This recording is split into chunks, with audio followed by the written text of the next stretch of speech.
Club of Portland, dedicated to supporting Oregon athletics. Taylor Electric Supply Incorporated, Harold Taylor. Montanore Vineyards, Oregon's premier wine estate. Mashofsky Enterprises, Art and Ed Mashofsky. Immer and Oswald Volvo, and Cardale Mountain Realty, your Central Oregon real estate specialist. The Ducks won the toss of the coin, elected to defer their decision until the second half, and so Oregon State will accept the football to start the game. Let's take a look at the Oregon starting lineup. First of all, the defense that will be in there first. Labonte, Woods, and Cummings. Believe me, these guys were a big factor all afternoon. Linebacking core, 11th consecutive game in which these guys have started as a group. Andy Connor did injure a leg in the first quarter, but he came back and played the rest of the contest. The defensive secondary, Singleton, Castle, Derry, and Darrell Smith. Offensively, Joe Reitzik and Todd Kanaapu, the only two players to start all 11 regular season games on offense. As you look at the rest of the line, and in the backfield, brothers Burwell, Kelemini, Ferry, and Anthony Jones. The field wet, soggy, but fortunately not too much of a wind, although you can tell that you can see the water splashing up from the people's feet. Good job there by Ernest Jones making the tackle on Dwayne there. Dwayne Owens, he really was a threat in a kickoff return, and we kicked it away from him the next time, and we got hurt by that. Nice job in the middle of the line there by Marcus Woods and Brantley, and Farwell gets the tackle for the loss. You can see Jeff Cummings comes in first, makes contact, and then there's Farwell to tackle him for a loss. Loss and one on the play. It's second down and 11. The Beavers have the football at their own 39. Owens will try outside. You really did a good job shutting down their running game. We did. Again, Farwell, along with Darrell Smith, were for a 3-yard loss on Dwayne Owens. You can see, good job by Brantley, forcing the play wide. Good job by Marcus Woods, getting held there. And Farwell, again, gets a tackle for a loss. I think Marcus was a little fired up playing in his hometown. He sure was. So, third down play here, and the first big play of the afternoon. Boer's pass is overthrown, and Devon Mingo Hosey with his third interception of the year. Not bad since he started playing in the Arizona State game halfway through the season. I wish he would have checked his motor here a little bit and tried to cut back inside here. I think he would have had a long return if he'd have just tried to make a cut back to the inside. First down play, brothers in a quarterback, known as a guy that can run the option, so you kind of fake the option and come back with a reverse. Come with a reverse on the first play, and you can see Pfizer there gets Jones's face mask and get a 15-yard penalty. And the Ducks unable to move it from there, so McCallum comes in to attempt a 43-yard field goal. And the kick is true. This one had extra distance on it as well. We get on the board with our first possession. Not a touchdown, obviously, but we did score and take the lead. So now you're talking about the ensuing kickoff. Right. Kind of a line drive, hops right up to the Oregon State return man, and bingo, what a big hole there. 19 makes a block there. We might be in a world of hurt. They might have taken it all the way back. Now Oregon State gets a 56-yard return and is across midfield. So the defense trying to keep Oregon State out of the end zone. There's Marcus in the backfield again, tackle for a loss. You can see on the replay here, Marcus just splits everybody in the middle of the line, and he comes in and gets Pitchford in the backfield. Does get some help there from Romeo Bandis, a redshirt freshman. So it's a loss of 4. Now, we talked about Boer being elusive and tough to bring down, and here's what he can do. Big third down play. He scrambles out for the first down. So it's 1st and 10 at the Oregon 23-yard line. Hand off to Pitchford, and Brantley spins off and makes the tackle. I think they ruled that a fumble, but it was recovered by Oregon State by Dwayne Owens. Brantley again makes the tackle. That was on 3rd down and 5, and so Jamie Burke from Roseburg in to attempt a field goal. This one is good, and we are tied at 3-3. And we're midway through the first period. The Ducks unable to move it, so Oregon State gets it back. Third down and a one play here from the 40-yard line. Excellent job by Batista, Farwell, and Marcus Woods. You can see Farwell and Woods and Batista converge on Pitchford there to hold him for no gain. And so Oregon State was forced to punt the football away, and the Ducks get it back. Late stages, first quarter. Sean Burwell injured on this play. He'll take a helmet right in the back. Got hit right in the low back with the helmet. And he came in for one play after this later on, but was unable to go. Don't know with the extent of that injury. We just hope it's a bruise. You can see the helmet hits him right in the small of the back on the left-hand side. And we're just hoping that it's a deep bruise and that there's no fracture of the transverse process or anything like that. The transverse process. On the vertebrae. Okay. There's a sack, and Ezra gets into the backfield and sacks Brothers. Brothers goes back on the sprint out this time, looks downfield, and fires complete to Anthony Jones for the first down. Gain of 25. We'll look at it again. Nice job on the protection here. Carell Robinson out there cuts Pfizer down, and a nice job by Brothers finding Jones over the linebacker in front of the safety. And so it is a first down and the final play that we will see in the first quarter. Into the second quarter we go. The game is all tied up at 3-3, and as we pick up action, the Ducks have the football at about midfield, trying to add to their point total. Brothers on a second down and 12 play. He's also a good runner as well. He's an excellent runner. Pulls the ball down and runs for a first down.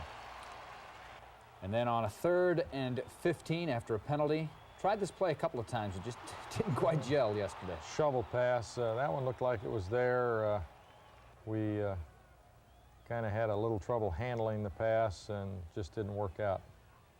Tommy Thompson gets a nice punt off here. Bounces down, and Paul Rodriguez, great job him alertly downing the ball on the 2-yard line. Got a great opportunity right here to pin Oregon State deep. And on first down, Marcus Woods along with LeBounty and Batista get in there to throw Pitchford for a yard loss. So now the ball is marked at the 1-yard line after an incomplete pass, and the Ducks declining a penalty. Boer with a big play right here because he gets Oregon State out of a deep situation. It is a big play. We had them backed up. We were going to get the ball in great field position, and they convert to their tight end for the first down. A nice play by them. Now they hit Owens on a little flare pass in the flat and pick up another first down. So instead of us having the ball around midfield, now they've moved it way out and are in possession of the ball and moving it. Nice cut there by Owens. Picks up about 2 or 3 yards. Second down play. Almost a big play here by Darrell Smith. Good job. Smith dove in front, playing the zone. Nearly intercepted the ball. Third down and 10. Little toss sweep here. Owens cuts back across the grain and picks up a first down. And spins the ball on the turf. Next play we see is a second and 7. Tried to bounce it to the outside, and Matt LeBounty wouldn't let him. Tackle for a loss. Stuffed up at the point of attack.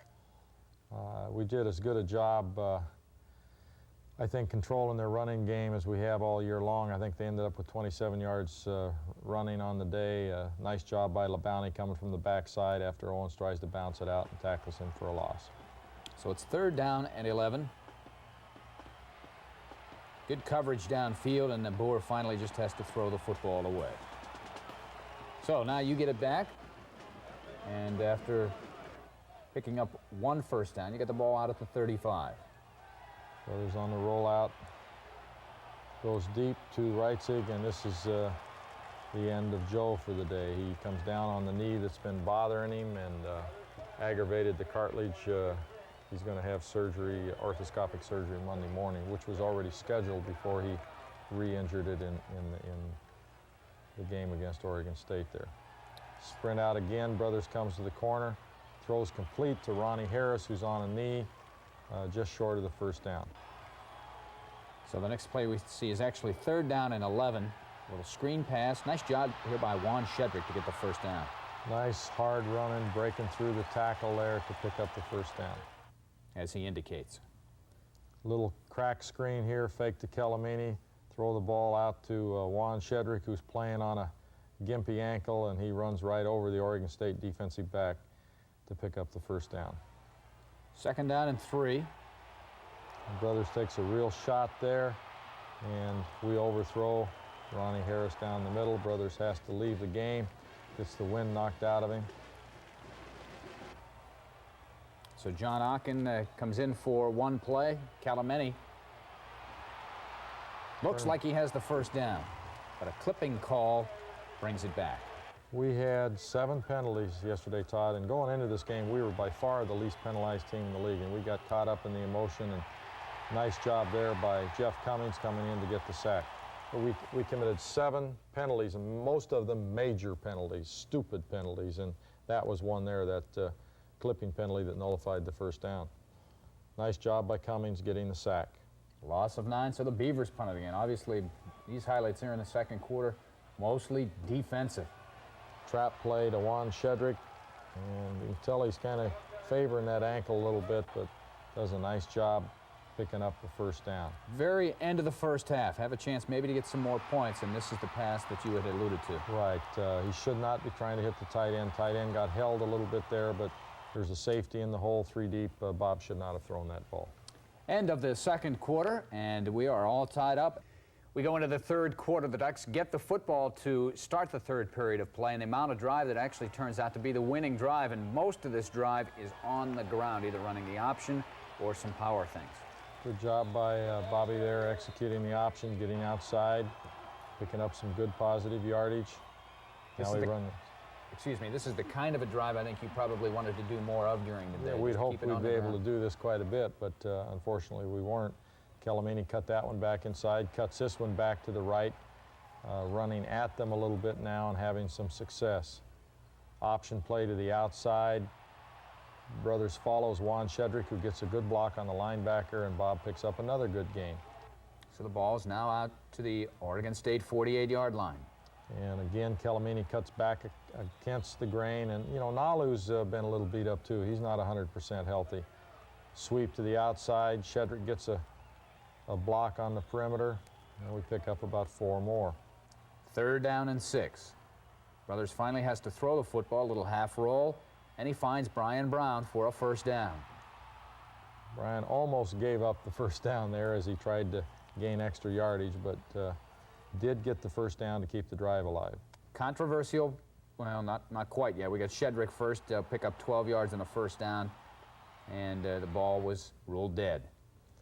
Good trap block there, a nice block by Kanapu, and Shedrick breaks through the hole. He's got a big ankle brace inside of his shoe there on his right ankle.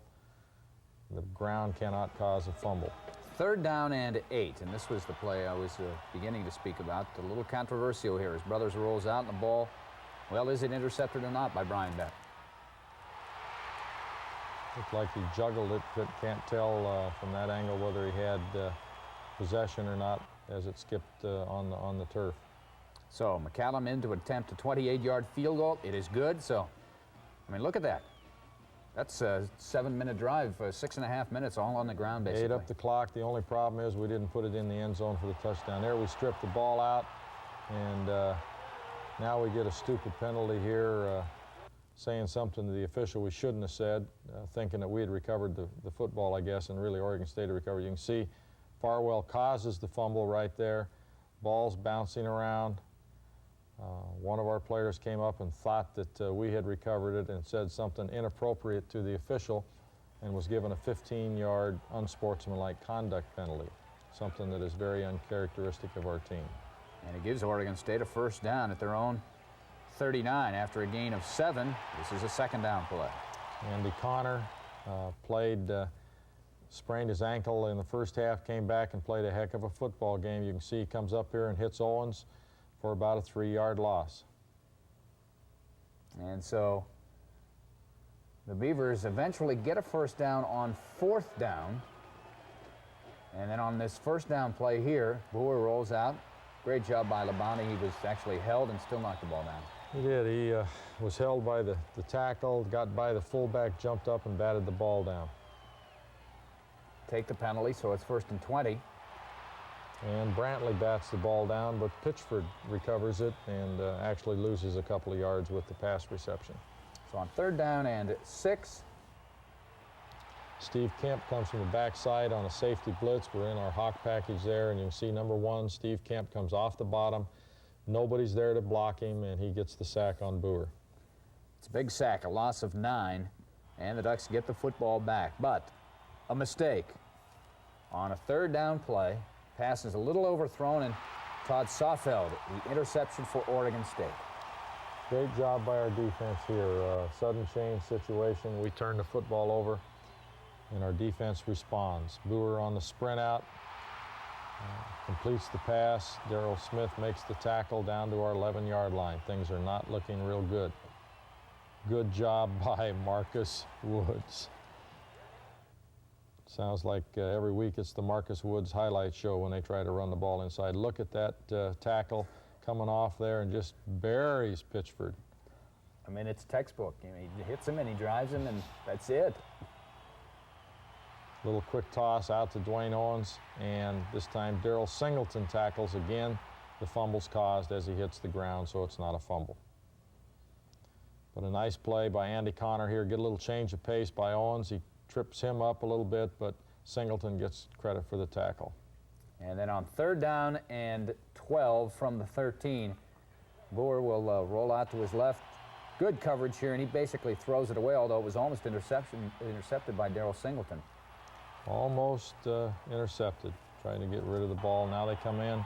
Jamie Burke will miss just barely by about a foot or two to the left, hook the ball out, and we still have the lead 6-3. That's the end of the 3rd period of play. End of the 4th quarter, the Ducks nursing a 6-3 lead as we go into the final 15 minutes. We pick up action with Oregon State having the football at their own 36. Boer steps inside of Brantley. Singleton comes off of his man, Wilson, and Wilson catches a pass and goes across midfield into Oregon territory. And the big player, at least one of them, Peter Brantley, knifes in, forces the fumble, recovered by Joe Farwell. Well, certainly a big play there. Brantley comes on the stunt, goes right by attempted block by Pitchford, knocks the ball out of Jones's hands, and Farwell alertly recovers it. Great play by the defense at a time we had to have one. Shedrick cuts to the left. Of the record, what's gone on, this one's a gem. Well, it certainly is. It always brings out the best in the players and about as many thrills and excitement as anybody can stand. That's right. Let's take a look at now what's going on. Only 2 games in the Pac-10 today, but they are 2 classic encounters. First up, Arizona State at Arizona. Now, the Wildcats have owned this matchup lately. In the last 8 meetings, Arizona has won 7 and tied 1. The Sun Devils, the last time they've won, 1981 in Tempe. The Wildcats with an Aloha Bowl invitation waiting for them after the game. The Irish leads its series with Southern Cal 34-23-4 and currently hold a 7-game win streak over Southern Cal. The last Trojan victory over the Fighting Irish, 1982 in the Coliseum, 17-13. If you recall, last year's game ended 28-24 Notre Dame. Southern Cal on the Irish 7-yard line with time running out. Southern Cal failing to get into the end zone on 3 tries. Todd Marinovich, 333 yards passing. The rematch coming up in Los Angeles.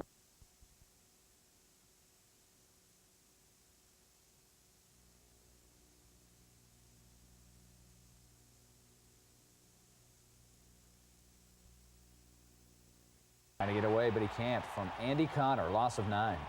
Nice job by Andy on the sack. You can see Brantley on the bottom trying to spin, gets knocked down, and Andy comes from the backside and gets Boer for the sack. So then on a 3rd down play, as the Oregon fans in that section of the stadium making some noise. Boer to throw. Can't find anybody. Marcus Woods finds him. Marcus, after a couple other guys missed the sack, Marcus gets credit for it. Seems to me Marcus had more than 3 tackles for losses in this game, which I saw on the official stats, but I have to double check that. But certainly a big play here. LeBounty's running around. Boer ducks under 2 players, and then Marcus is there to get the sack with help from Andy Connor. On 3rd down, Oregon State tries a quick kick. So Fred Schweer comes in on 3rd down, and they've got 24 to go. I'm running up and down the sideline trying to get our safeties to back up, knowing that Schwer does do the quick kick for them, and I was unable to do that, but didn't need to since Schwer shanked it off the side of his foot. Well, here's a great opportunity to put the game away. And on 3rd down, Calamini hits it up in there on 3rd and 2, gets down in there pretty deep, but gets hit, and the ball comes out backwards, and Oregon State recovers the fumble, and we give them life again. And they now really make things interesting because they move the football down the field a little bit here and get a 1st down. On another 1st down play here, Boer to throw. He finds Wilson right in the middle of the zone, gain of 13. Playing zone, making sure that we don't give up the big play here. And Boer steps up and gets tackled from behind by LeBounty. I believe he got back to the line of scrimmage, so it wasn't a sack. This one, I mean, strange things happen in football games, and this could have been one of them. Believe me, I was thinking about it as this ball bounces up in the air right there, and you see the Oregon State receiver close to it. I'm thinking, oh no, don't let that thing bounce up in the air and him pick it off and run it in for a touch. Final play of the game. Boer eludes Matt LeBounty, Andy Connor, and finds Jones, but he's got his knee on the ground. His knee is clearly on the ground, and that ends the contest. 6-3, the final score, as the Ducks win the Civil War and secure an 8-3 record. It's the first time in 31 years the Ducks have accumulated 8 victories during the course of the regular season. Let's take a look at some of the final statistics, and they are not overwhelming by any stretch of the imagination. We'll give you some of the individuals. Calamini led the Ducks in rushing with 58 yards. Shedrick had, I believe, a career-high 55 yards rushing. Bobby Brothers, 8 of 22, 76 yards, intercepted twice. Let's flip the page over, and you see the turnovers, the fumbles, and also penalties that the coach alluded to. The 7 ties the season high, I think, in the first game against San Diego State. And then Tommy Thompson punting the football, pinned a couple of punts deep into Oregon State territory inside the 20. The 1 interception there, and those are the final stats. After the game, we got some of the reaction from the players, including quarterback Bob Brothers. Is there any such thing as an ugly win? Oh yeah, today was an ugly win, you know. But a win is a win is a win. So I'm not going to take. Our defense played great, and I think Oregon State, their defense played really good. Took us out of a lot of our game plans. So I'm happy with the victory. I just come in ready to play and ready to do my best. So I don't really think about if they're going to do this or that. I just want to be ready for the whole time. And if it comes down to a last-minute field goal or just coming down to having only points, that's fine. I just want to go out and do my job. So be ready every week. Oh, it was great. I mean, when you think of Oregon, college football in Oregon, you think of rain, you think of cold, you think of defensive struggles, and that was what it was. I mean, it was just a great game. We were running a blitz, and I was just running through and did something which I wasn't supposed to do and ducked my head, and next thing you know, everybody's going, hey, good play. And I'm like going, hey, what's up? I was just ringing bad. Yeah, it was a fun game. I mean, we got to get after them a little bit, and it was like, I like close games, because you get more intense and, you get more chance to do better things, and I like this kind of game. I mean, they're scary, but I like this kind of game. There are a lot of things to remember about this season. We've seen some great plays, the victory over BYU, the come from behind against UCLA. Anything that stands out in your mind as far as either a play or just how things went? 8 wins, Todd. 8 wins.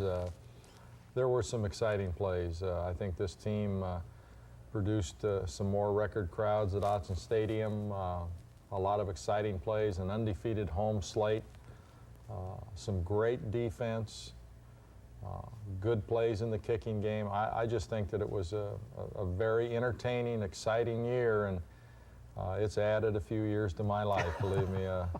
Actually, I mean, made me older. Didn't add years to my life, it took them away, I think. But it's been an exciting year, and I'm very, very happy for the players that it could have finished with a victory at Oregon State, and the 8-win season, back-to-back bowl games, puts them in a different category than any other teams that have played here, that they've accomplished something that nobody has in 96 years of Oregon football. It really is amazing. You look back at that first game, San Diego State faced a a McGuire kid. You faced some great quarterbacks. You may have faced the guy that will win the Heisman Trophy, Ty Detmer. He's probably one of the top 3 candidates. As far as individual games, is that one, that's got to be a little special because of the crowd, the atmosphere. That was about as loud as I've ever heard it at Autzen Stadium. Well, I kind of flip a coin between the BYU game first quarter and the UCLA fourth quarter. It's just fun to have that kind of atmosphere at Autzen Stadium. And certainly the BYU game, being on ABC TV, the college atmosphere, the noise, the excitement, our ability to beat, I believe, then a number 4 BYU team. It was a great home season, certainly. I know in the next several weeks, and even when you are in Anaheim, you'll be busy working on the future as far as recruiting is concerned. Can you give us a little insight as to maybe what you would like to get accomplished during the recruiting season? Well, we obviously want more good football players, Todd. I think the main thing now is to continue to add to the depth of this football team.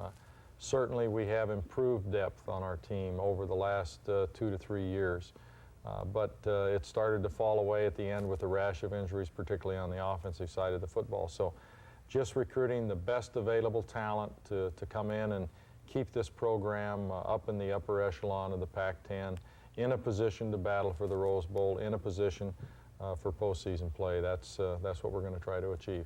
Well, it's been a great season. It's not over yet. We still have that one final game down in Anaheim, the Freedom Bowl. That'll be exciting as well, and we'll try to keep you up to date as best we can as far as news is concerned. I do want to take this opportunity to thank the coach, his assistants, the players for their cooperation this year, and certainly the enjoyment they have brought to us. It's been a very, very wonderful year, and we've enjoyed it all the way along. Also like to thank in particular a guy by the name of Andy Nelson, and also Carrie Brooks. You'll see her name on the credits, who is directing this show. Andy Nelson responsible for the musical piece that we saw today, and also the outstanding highlights from the up camera all season long. Carrie was down on the sideline battling amongst all the officials down there to try to get you the very best shot. So for all of them and for all of us, we appreciate you watching. Now, take a look at some of the people that helped put this show together. We want to thank them. And until the Freedom Bowl, well, have a nice Thanksgiving and a very happy holiday season.